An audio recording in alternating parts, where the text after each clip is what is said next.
Hello student, मैं नीरज कुमार स्वागत करता हूं आपका यज्ञ विद्या में। बच्चों, कल मैं आपके सामने आया था और बताया था कि हम लोग यूपी कांस्टेबल को लेकर डेडिकेटेड क्लास करने वाले हैं। उस कड़ी में आज पहली बार मैं आपके सामने आया हूं क्लास को लेकर। और आज हम लोग बात करेंगे विलोम शब्द का। जी हाँ, जो हम लोगों ने कल सिलेबस डिस्कस किया था उसमें बताया था कि 4 पार्ट में सिलेबस को बांटा गया है, जिसमें जो सेकेंड पार्ट है वो हिंदी का है। हिंदी में विलोम काफी महत्वपूर्ण एरिया होता है। अगर आप पिछले साल का क्वेश्चन को देखेंगे तो बच्चों आप पाओगे कि 1 से 2 क्वेश्चन हर साल जितना पर कांस्टेबल का एग्जाम हुआ है, 2 क्वेश्चन विलोम से जरूर रहा है और बहुत ही आसान आसान विलोम शब्द रहा है। तो आइए हम लोग विलोम शब्द को देखते हैं और समझते हैं। सबसे पहले आप लोग हिंदी का सिलेबस पेपर ध्यान से देखिए, क्योंकि किसी भी प्रोग्राम को शुरू करने से पहले, किसी भी सिलेबस को पढ़ने से पहले, सब्जेक्ट को पढ़ने से पहले उसके सिलेबस में क्या क्या है उसे जानना बहुत जरूरी है। तो बच्चों, अभी जो स्क्रीन पे दिख रहा है ये है आपका हिंदी का सिलेबस। इसमें आप देखेंगे कि विलोम काफी महत्वपूर्ण यहाँ पे आपको दिखाया गया है। हिंदी में बहुत सारे सिलेबस में बहुत सारा पार्ट है, क्या क्या है, पर्यायवाची, अनेकार्थक है और बहुत सारा चीज है। हम लोग सबको धीरे धीरे देखेंगे और सब पे डिटेल में बात करेंगे। एक बात और बता दूं, ये जो पढ़ाने का हमारा तरीका होगा बच्चों, इसमें हम लोग क्वेश्चन आंसर के फॉर्म में अभी आपके सामने मैं लेके नहीं आया हूं। अभी मैं विलोम शब्द बताऊंगा, विलोम बताऊंगा, उसका शब्द क्या होता है उसे समझाऊंगा। फिर जब विलोम शब्द समाप्त हो जाता है उसके बाद क्वेश्चन आंसर के फॉर्म में 25-30 क्वेश्चन लेके आऊंगा, जिससे आप लोग का तैयारी पुख्ता हो जाए। आप लोग अपने आप को जज भी कर पाए कि कितना आप लोगों ने विलोम को समझा है। तो आइए इस कड़ी में हम लोग विलोम शब्द देखते हैं। और विलोम शब्द बताने समय बच्चे हमारा जो बताने का तरीका है वो क्या है वो मैं बता रहा हूँ। जैसे अगर अभी आपके स्क्रीन पे जो दिख रहा है प्रतिकूल अनुकूल, शब्द है प्रतिकूल, उसका विलोम होगा अनुकूल। एग्जाम में आपसे ये भी पूछा जा सकता है कि शब्द अनुकूल, उसका विलोम क्या होगा। तो ये जो एक विलोम, एक शब्द है उसका एक विलोम बताया गया है। एक बताने से आपका 2 क्वेश्चन सॉल्व हो जाता है। और बताते समय मैं इस बात का ध्यान रखूंगा कि आप लोग सिर्फ रट के ना जाए, आप लोग उसे समझ के भी जाए। और ये कैसे होगा? ये उस तरह होगा अगर मैं आपको शब्द का मतलब भी बताते चलूं। मान लो कि यहाँ पे पहला शब्द है प्रतिकूल। अब भैया प्रतिकूल का अगर मतलब ही पता नहीं होगा, प्रतिकूल कहते किसको है? हाथी को कहते हैं, घोड़ा को कहते हैं, नदी को कहते हैं, किसको कहते हैं? ये पता होना चाहिए आपको कि प्रतिकूल शब्द का मतलब क्या होता है। एक बार अगर प्रतिकूल शब्द का मतलब आप समझ गए तो इसका विलोम अनुकूल आपको याद करने में, समझने में बहुत ही आसानी होगी। तो इसी क्रम में हम लोग शुरू करते हैं। हम लोग का पढ़ाने का तरीका बिल्कुल यही होगा। जो शब्द इंपॉर्टेंट है, जो शब्द थोड़ा मुश्किल है। अब रात का दिन होता है तो मैं रात को नहीं समझाऊंगा, इससे आपका समझ आए कि रात क्या होता है। अंधेरा को रात कहते हैं, ये मैं नहीं बताऊंगा। जो बिल्कुल आसान है वो मैं नहीं बताऊंगा। जो हल्का भी लग रहा है कि आप लोग यहाँ फंस सकते हैं, मैं उसका मतलब बताते चलूंगा। तो चलिए हम लोग शुरू करते हैं। सबसे पहले प्रतिकूल, उसका विलोम होता है अनुकूल। अब फिर मैं बताऊंगा प्रतिकूल क्या होता है। प्रतिकूल होता है बच्चों की अनुकूल का विपरीत। अनुकूल क्या होता है? जो आपके साथ, जिसमें आप लोग कंफर्टेबल हो उसे अनुकूल कहते हैं। प्रतिकूल उसका अपोजिट हो जाता है। जहां आपके जो करने में आपको मुश्किल होता है उसे हम लोग कहते हैं प्रतिकूल। जो करना आसान होता है उसे कहते हैं अनुकूल। सृष्टि, इसका होता है प्रलय। सृष्टि क्या होता है? ये जो संसार है यही सृष्टि होता है, इसका अपोजिट हो गया प्रलय। व्यष्टि, इसका होता है समष्टि। ये एक महत्वपूर्ण है क्योंकि व्यष्टि और समष्टि ये आप लोग में से ज्यादातर बच्चे जो 8, 9, 10th में हिंदी पढ़े उसका बिल्कुल अब पहली बार विलोम शब्द पढ़ रहे हैं, उसको समझने में थोड़ा मुश्किल होगा कि व्यष्टि होता क्या है। तो व्यष्टि का मतलब होता है अकेला, उसे कहते हैं व्यष्टि। और समष्टि कहते हैं सबको साथ लेके चलने वाला। ये समूह का जो बोध होता है वो समष्टि से समूह का बोध होता है, और व्यष्टि से सिंगल पर्सन का बोध होता है, एकांत का बोध होता है। तो व्यष्टि का मतलब होता है समष्टि। बच्चों, जो मतलब मैं बताऊंगा वो एग्जैक्ट मतलब पे आप लोग मत जाओ कि हो सकता है, जैसे आगे हम लोग देखेंगे अमर, मरण, मृत्यु। अब अमर, मरण और मृत्यु तीनों अलग अलग शब्द होता है, लेकिन इसका मतलब मोटा मोटी वही होता है जो आप जानते हैं। सॉरी, मरण और मृत्यु का मतलब मोटा मोटी वही होता है जो आप जानते हैं। इसलिए मैं ये नहीं बताऊंगा कि मरण का एग्जैक्ट मतलब क्या होता है, मृत्यु का एग्जैक्ट मतलब क्या होता है, और मृत्यु का एग्जैक्ट मतलब क्या होता है। तीनों का मतलब मोटा मोटी एक ही जैसा है। इसे मैं एकदम बिल्कुल डिटेल में आपको नहीं बताऊंगा। अगर मैं इतना डिटेल में बताते गया तो आपका सिलेबस शायद 2 महीना 4 महीना में समाप्त होगा। चलिए आगे। सहचर, साचर। साचर का होता है अलगाव या पृथक्करण। साचर क्या होता है? साचर से आपको पता चल रहा है कि मतलब से पता चला है, साचर मतलब साथ, अलगाव, पृथक्करण मतलब अलग अलग। विराट, विराट का होता है क्षुद्र। विराट का मतलब क्या होता है बच्चों? विराट का मतलब होता है विशाल, और क्षुद्र का मतलब छोटा, माइक्रो, इंग्लिश में जिसे कहते हैं माइक्रो। तो विराट का अपोजिट हो गया, जिसे विलोम शब्द कहते हैं, वो हो गया क्षुद्र। अस्पृश्य, स्पृश का हो गया अस्पृश्य। सामिस इसका होता है निरामिस। सामिस और निरामिस आप लोग समझ रहे हैं। अमर का मृत, मरण का जीवन, मृत्यु का जन्म। यहां पे ध्यान देने बात बच्चों क्या है वो मैं बता रहा हूं। देखो आगे जो विलोम हम लोग देखेंगे तो तीन चार शब्द ऐसा आएगा कि लगभग एक जैसा रहेगा, लेकिन उसका एग्जैक्ट विलोम शब्द अलग अलग होता है। एग्जाम्पल के लिए अगर क्वेश्चन में आपसे पूछा जाए कि मरण का विलोम शब्द क्या होगा, तो मरण का विलोम शब्द बच्चों जीवन है, ना कि जन्म। ये ध्यान रखो। ऑप्शन ए में हो सकता है आपको पूछ दे मरण का अपोजिट या विलोम शब्द जीवन होगा, बी में जन्म। ठीक है, तब आपको बताना होगा कि मरण का अपोजिट जीवन है, ना कि जन्म। इसलिए मैं इस तरह का शब्द दिया हूं। आगे भी मैं लगातार दूंगा समझने के लिए। एग्जाम में यहां पे आप लोग फंस सकते हैं। जहां पे आप फंस सकते हैं वहां पे मैं बार बार बोलूंगा, जिससे कि एग्जाम में आप लोग वहां बिल्कुल ना फंसे। तो ध्यान दो बच्चों, मरण का होगा जीवन और मृत्यु का होगा जन्म। इसे बिल्कुल ध्यान रखो। और अमर का होगा मृत्यु। अब अगर अमर का मृत्यु होगा तो मृत का भी अमर होगा। तो अब देखो तीन शब्द लगभग एक जैसा है, मृत्यु, मरण और मृत्यु, और तीनों का विलोम बच्चों अलग अलग होगा। इसे याद करके आप लोग जाना, और कहीं भी कंफ्यूजन तो मेरे स्लाइड पे आके समझ लेना। उक्त का होता है अनुक्त, उक्त, अनुक्त, उपयुक्त, अनुपयुक्त। ये उक्त और उपयुक्त लगभग एक जैसा है। उपयुक्त और उक्त का मतलब ही होता है अच्छा या जो सुटेबल हो। इंग्लिश में कहते हैं सुटेबल। बहुत सारा वर्ड बच्चों ऐसा होता है कि हम लोग अगर इंग्लिश में मैं उसे बोलूं तो आप लोग अच्छे से समझ लेंगे। जैसे उपयुक्त, अगर मैं बोलूं सुटेबल, तो आप लोग में से सारे बच्चे सुटेबल क्या होता है दिन भर आप लोग यूज करते हैं कि मेरे लिए ये सूट करता है, मेरे लिए ये सुटेबल है। तो उपयुक्त और उक्त का मतलब लगभग एक ही जैसा होता है, सुटेबल। उपर्युक्त, उपर्युक्त का मतलब उल्टा क्या होता है, अधोलिखित या निम्नलिखित। उपर्युक्त, उपर्युक्त का मतलब क्या होता है, मतलब इसे कहते हैं ऊपर की तरफ, ऊपर। अधोलिखित या निम्नलिखित का मतलब होता है नीचे। एग्जाम में आप लोग देखते होंगे कि आपके सामने जब कोई क्वेश्चन आता है, ऑप्शन में अगर ए बी सी डी रहता है, कभी कभी डी में क्या लिखा रहता है, उपर्युक्त सभी। ऑप्शन में रहता है डी में कभी कभी उपर्युक्त सभी। इसका मतलब होता है ऊपर दिए गए सभी। और कभी कभी आपको क्वेश्चन में रहता है कि निम्नलिखित प्रश्नों का जवाब दे, मतलब नीचे दिए गए प्रश्नों का जवाब दे। तो उपर्युक्त जहां ऊपर की तरफ डिनोट करता है, निम्नलिखित या अधोलिखित नीचे की तरफ। वाचाल का विपरीत होगा, यह विलोम होगा मुख।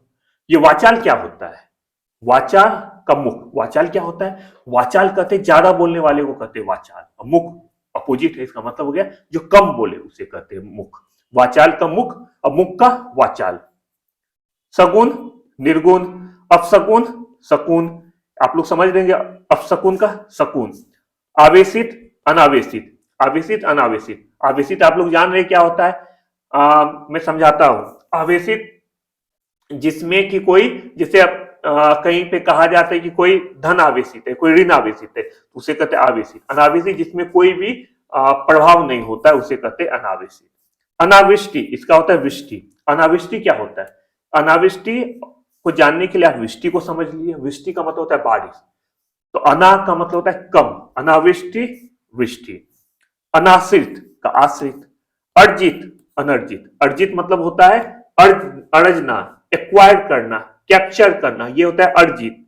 अनार्जित ठीक उसके उल्टा, अगर हम लोग कुछ प्राप्त करते हैं तो हम लोग कहते हैं कि अर्जित, हम लोगों ने ये अर्जित किया है। अनार्जित हो जाता है, अनर्जित हो जाता है जब कोई चीज प्राप्त नहीं किया जाता है। अर्जन का व्ययन। कथित, कथित का हो जाता है अकथित। कथित किसे कहते हैं, कथित का मतलब होता है कहने योग्य, जो कहा जाता है उसे कथित कहते हैं। यहां बच्चों देखो तीन शब्द है, कथित, कथ, कथनीय। लगभग एक जैसा मतलब होता है, थोड़ा बहुत का अंतर होता है। ये आपसे बिल्कुल नहीं पूछा जाएगा ये कथ्य और कथनीय में क्या अंतर है, ये नहीं पूछा जाएगा। आप लोग बस इसे याद करो कि अगर कथित होगा तो कथित हो जाएगा, कथ, अकथ, कथनीय, अकथनीय। बच्चों देखो कुछ शब्द का विलोम बहुत आसान होता है। आसान क्यों होता है, उसमें सिर्फ अ लगा दो, पहले अ लगा दोगे तो उसका वो जो है शब्द का विलोम हो जाता है।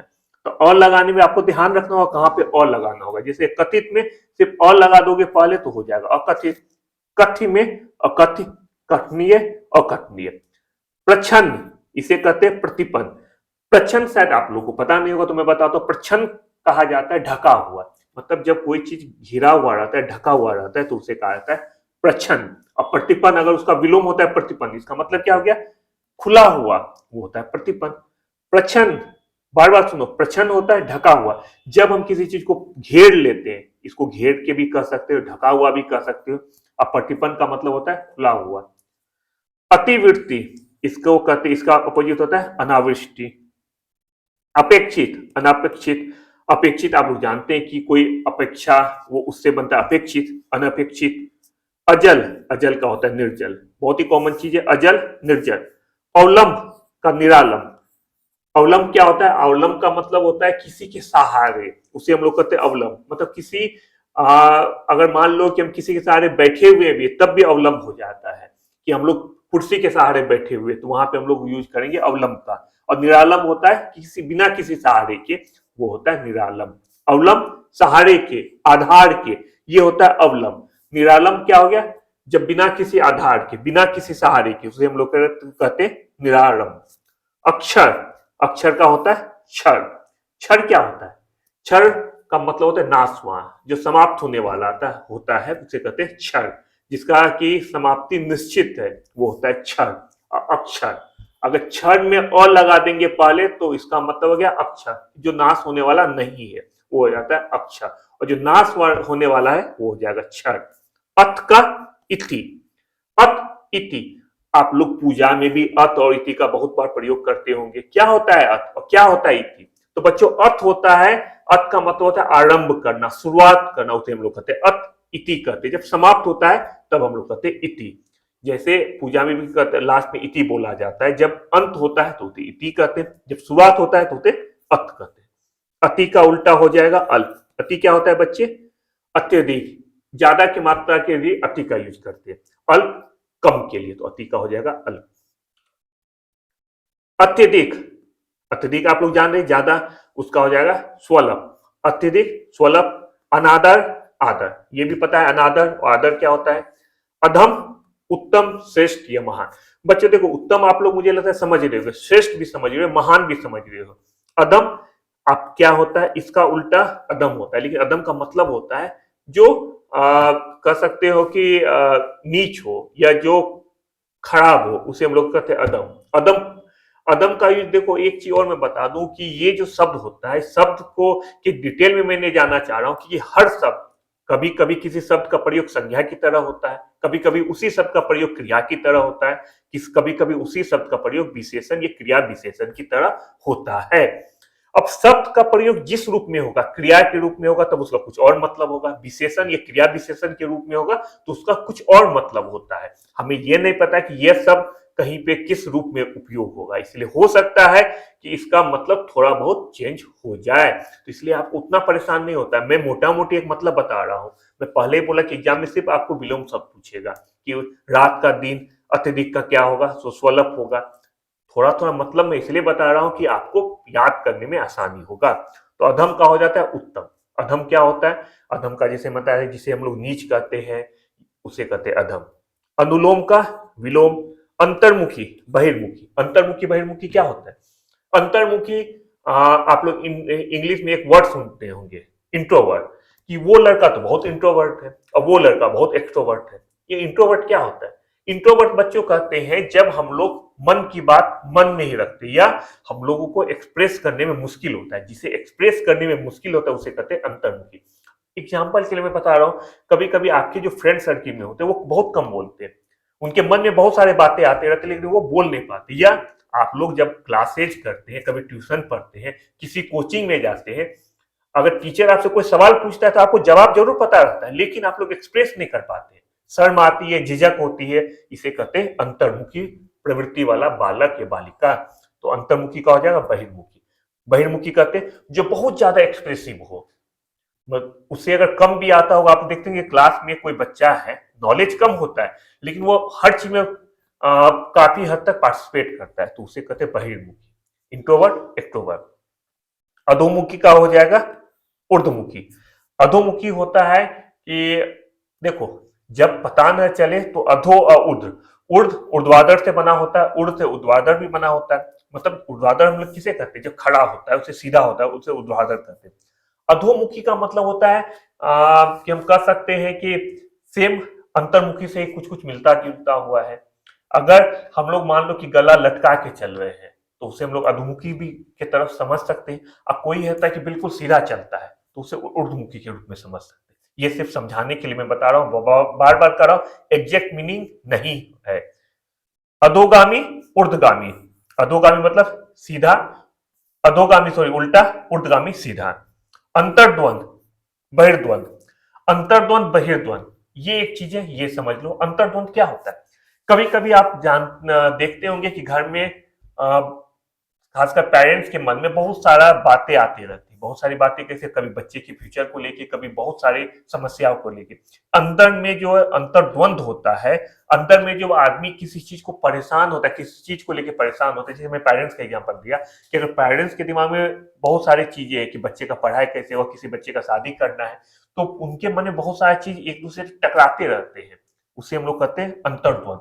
मतलब अंदर ही अंदर काफी ज्यादा कोई बात आ रहा है, एक से ज्यादा सवाल आ रहा है, उस केस में हम लोग यूज करते हैं अंतर्द्वंद का। और बहिर्द्वंद क्या होता है, जो बाहर रूप से बाहर में, जब अंदर में नहीं, मन के अंदर नहीं, मन के बाहर, जब कोई आदमी किसी सिचुएशन में फंस जाता है तब उसे कहते हैं बहिर्द्वंद। मतलब बाहर में जो सिचुएशन में फंसा हुआ मामला रहता है उसे कहते हैं बहिर्द्वंद। अंदर मन के अंदर जब किसी चीज को लेकर हम लोग परेशान रहते हैं तो वो उसे कहते हैं अंतर्द्वंद।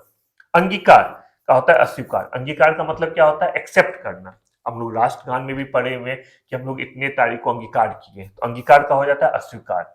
अनिवार्य का वैकल्पिक या ऐच्छिक। अनिवार्य का मतलब होता है, इंग्लिश में हम लोग कहते हैं कंपलसरी, मतलब जो चीज आपके लिए बिल्कुल करना ही है उसे कहते हैं अनिवार्य। एक होता है वैकल्पिक या ऐच्छिक। बहुत बार होता है क्या है कि अगर आप लोग सब्जेक्ट का चुनाव करते हैं तो कुछ सब्जेक्ट आप लोग के लिए अनिवार्य होता है, उसे लेना ही होता है। कुछ सब्जेक्ट आप लोग के लिए ऐच्छिक या वैकल्पिक होता है, आप लोग ले भी सकते हैं, नहीं भी ले सकते। जैसे कोई एक्स्ट्रा करिकुलम एक्टिविटीज होता है कि कोई बच्चा, जैसे आजकल आप लोग देखते होंगे, ये इंग्लिश स्कूल में ज्यादा होता है कि कोई बच्चा स्विमिंग में भाग लेना चाहता है या म्यूजिक क्लास करना चाहता है, ये उन लोग के लिए कंपल्सन नहीं रहता है, अनिवार्य नहीं रहता है, ऐच्छिक रहता है कि चाहे तो बच्चा स्विमिंग क्लास कर सकता है, चाहे तो बच्चा म्यूजिक क्लास कर सकता है। तो अनिवार्य का मतलब होता है जो आपके लिए कंपल्सन है। ऐच्छिक या वैकल्पिक का मतलब होता है वो आप कर भी सकते, नहीं भी कर सकते। अवनी का विपरीत या विलोम होगा अंबर।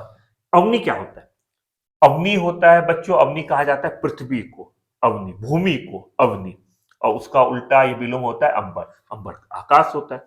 ये अवनी हम लोग जब पर्यायवाची शब्द बच्चे करेंगे, इसके बाद विलोम के बाद हम लोग का शुरू होगा पर्यायवाची शब्द, उसमें मैं और डिटेल में बताऊंगा कि अवनी को किस किस रूप में या धरती को और किस किस रूप में कहा जाता है, भू धरा, बहुत सारा शब्द है, हम लोग आगे बात करेंगे। अवलंब, अवलंब का होता है निरालंब। अवलंब भी उसी तरह से जो हम लोग पीछे देखे थे कि किसी आधार के सहारे, उसे कहते हैं अवलंब। निरालंब उसका विपरीत हो गया। अकलुष, अकलुष का होता है कलुष। या फिर हम कह सकते हैं कलुष का अकलुष होता है। कलुष का मतलब क्या होता है, कलुष यूज होता है मैला के सेंस में, गंदे के सेंस में कलुष का यूज करते हैं। जो कभी कभी कहते हैं कि ये नदी कलुषित है, गंदी है, मैली है, तो कलुष का मतलब होता है गंदे के सेंस में होता है। हम लोग निगेटिव वर्ड, निगेटिव सेंस में कलुष का यूज करते हैं। अकुलुष हो जाता है ठीक इसके उल्टा, जो गंदा नहीं है, जो मैला नहीं है, उसे कहा जाता है अकलुष। अभिव्यक्त, इसका उल्टा होगा अनभिव्यक्त। अज्ञ, अज्ञ का विज्ञ। अगम, सुगम। अटल, ढुलमुल। अटल क्या होता है, अटल जो कि अपने जगह पे स्थिर हो, उसे कहते हैं अटल। हम लोग बहुत बार अटल का प्रयोग पहाड़ पर्वत के लिए करते हैं कि पर्वत पहाड़ जो अटल होते हैं। नदी अटल नहीं है क्योंकि नदी बहती हुई जाती है, लेकिन अटल, हिमालय पर्वत को देख लिए, हमेशा हिमालय पर्वत के लिए अटल का यूज होता है क्योंकि वो अपनी जगह पे स्थिर है। और ढुलमुल कहते हैं बच्चों कि जो कि अपना रास्ता चेंज कर ले, जो कठोर ना हो, उसे ढुलमुल कहते हैं। एग्जाम्पल दे रहा हूँ, आप कभी कभी किसी नेता के बारे में सुनते हो कि वो अपने बात पे बिल्कुल अपने बात पे ही अडिग रहते हैं, तो उनके लिए यूज होता है अटल का। और कोई कोई नेता होते हैं कि हर पार्टी में जाते रहते हैं, उनके लिए यूज होता है ढुलमुल का कि यार इनका प्रवृत्ति ढुलमुल है, जहां इनको मौका मिलता है वहां चले जाते हैं। तो अटल क्या होता है, ढुलमुल क्या होता है, ये आप लोग समझ गए होंगे। असीम, ससीम। अर्पण, ग्रहण। अपित, ग्रहित। अर्पण और अपित लगभग एक जैसा है, मैं बता देता हूं दोनों का मतलब क्या होता है। अर्पण और अपित लगभग एक जैसा है, ग्रहण और ग्रहित वो लगभग एक जैसा है। अर्पण और अपित इन दोनों का मतलब होता है कोई चीज किसी को देना, और ग्रहण या ग्रहित का मतलब होता है उसको एक्सेप्ट करना। अर्पण मत देना, ग्रहण और ग्रहित का मतलब एक्सेप्ट करना। अतिथि, आतिथ्य। अतिथि आप लोग सब पता है अतिथि क्या होते हैं, जो आपके घर मेहमान आते हैं उनको कहते हैं अतिथि। इसका विपरीत होता है आतिथ्य। अलम का विपरीत होता है लम। तो बच्चों ये था हमारा आज का विलोम शब्द। विलोम काफी लंबा है, छोटा छोटा वीडियो मैं आपके लिए लेके आऊंगा जिससे कि आप लोगों को पढ़ने में आसानी हो, आप लोग बोर ना हो जाए। तो 10-10 15 मिनट का आप लोग के लिए वीडियो लेके आऊंगा। विलोम का लगभग 4-5 वीडियो आएगा। उसके बाद पर्यायवाची लाएंगे और साथ साथ हम लोग आपके लिए यज्ञ विद्या, आपके लिए बहुत सारा जीएस और मैथ का क्लासेस भी लेके आएगा। तो आप लोग यज्ञ विद्या को देखते रहें, अपना सुझाव जरूर दीजिए। हम लोग वेट कर रहे हैं आपके सुझाव का कि आप लोग को कांस्टेबल के एग्जाम के लिए क्या क्या सुझाव चाहिए। कुछ और क्वेरी हो तो जरूर पूछिए। यज्ञ विद्या को आप यूट्यूब चैनल से सब्सक्राइब कर सकते हैं। यूट्यूब चैनल पे जाके यज्ञ विद्या को सब्सक्राइब कीजिए। यज्ञ विद्या ऐप भी अवेलेबल है, आप लोग यज्ञ विद्या ऐप को डाउनलोड कीजिए क्योंकि बहुत जल्द हम लोग उस पर क्वेश्चन आंसर फॉर्म में आप लोग का टेस्ट लेने वाले हैं। हमारा वेबसाइट है www.yagvidya.com, जिसमें जितना भी फ्री मटेरियल है वो सब मटेरियल आप लोग को प्रोवाइड किया जाएगा। तो ज्यादा से ज्यादा बच्चा यज्ञ विद्या से जुड़िए। जो नए अभी जुड़े हुए हैं वो आज से देखना शुरू कीजिए, जो पहले से जुड़े हुए हैं वो नए बच्चे को इसमें जोड़िए। देखते रहिए यज्ञ विद्या और अपना बहुत अच्छे से ख्याल रखिए। Bye bye.